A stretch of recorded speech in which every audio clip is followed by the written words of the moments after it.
अपने जन्मदिन पर लोग न जाने क्या क्या करते हैं और यह जन्मदिन किसी नेता का हो तो कहने ही क्या। लेकिन बुल्ढाना जिले के किसान नेता रविकांत तुपकर अपने जन्मदिन पर भी कई समस्याओं को लेकर अपने पूरे परिवार के साथ आंदोलन पर बैठे हैं। यह है किसान नेता रविकांत तुपकर और आज इनका जन्मदिन है, लेकिन आज के दिन भी वे देश के प्रति अपने कर्तव्य पर डटे हैं। किसी तरह का कोई दिखावा न करते हुए तुपकर के साथ उनका पूरा परिवार अपने मकान के सामने ही एक दिवसीय आंदोलन पर बैठा है। वही तुपकर का कहना है कि उन्हें अपना जन्मदिन मनाना बिल्कुल पसंद नहीं है। देश में भारत पाक युद्ध के कगार पर खड़ा है, किसानों की उपज को भाव नहीं है, किसान कर्ज में डूबे हैं। पूरे देश में हर रोज 10 किसान आत्महत्या को गले लगा रहे हैं। ऐसे में जन्मदिन मनाने के बजाय मैं अपनी मांगों को लेकर अपने परिवार के साथ आंदोलन पर बैठा हूं।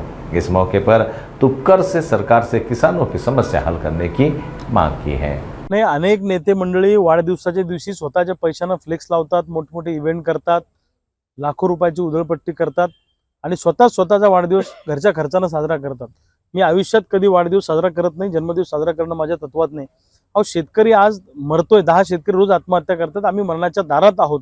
सोयाबीनला भाव नाही, कापसाला भाव नाही, कर्जमुक्ती द्यायला सरकार तयार नाही, पीक विम्याचे पैसे अजून अनेक शेतकऱ्यांना मिळायचे बाकी आहेत आणि शेतमजूर सुद्धा अडचणीत सापडलेला आहे। पाकिस्तानचे दहशतवादी येऊन आमच्या जवानांना मारतायत, आमच्या पर्यटकांना मारतायत। अशा परिस्थितीमध्ये वाढदिवसाचे सोहळे करणं काही माझ्या मनाला पटत नाही। सध्या परिस्थिती अत्यंत वाईट आहे खेड्यापाड्यामध्ये, त्यामुळे शेतकऱ्यांना तातडीनं पीक कर्ज मिळालं पाहिजे, कर्जमुक्ती झाली पाहिजे। महाराष्ट्रातल्या शेतकऱ्यांची सोयाबीन कापसाला 3000 रुपये प्रति क्विंटल भाव फरक मिळाला पाहिजे। त्याचबरोबरीनं आम्हाला नुकसान भरपाई मिळाली पाहिजे आणि जवानांना आदरांजली व्यक्त करण्यासाठी, पर्यटकांना श्रद्धांजली वाहण्यासाठी आज सकाळी 9 वाजेपासून रात्री 9 वाजेपर्यंत मी माझ्या कुटुंबासहित उपोषणाला या ठिकाणी बसलेलो आहे। हा ट्रेलर आहे आंदोलनाचा। इथून पुढचं आंदोलन हे महाराष्ट्रामध्ये वनवा पेटेल आंदोलनाचा अशा पद्धतीचं सरकारला सळोका पळो करून सोडणारं आंदोलन असेल। राज्यकर्त्यांना रस्त्यावर फिरणं मुश्किल होईल।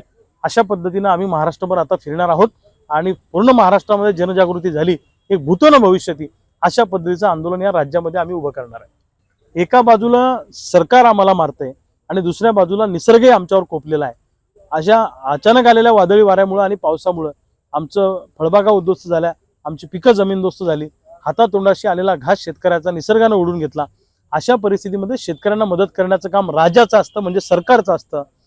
लेकराचं काही दुखलं तर मायबापाने त्याला दवाखान्यात न्यायचं, त्याच्यावर उपचार करायचे असतात, काळजी घ्यायची असते।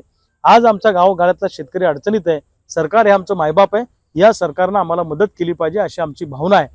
आणि नुकसान भरपाई 8 दिवसाच्या आत पंचनामे करून सरसकट शेतकऱ्याच्या खात्यावर 100% नुकसान भरपाई द्या अशी आमची मागणी या निमित्तानं आहे।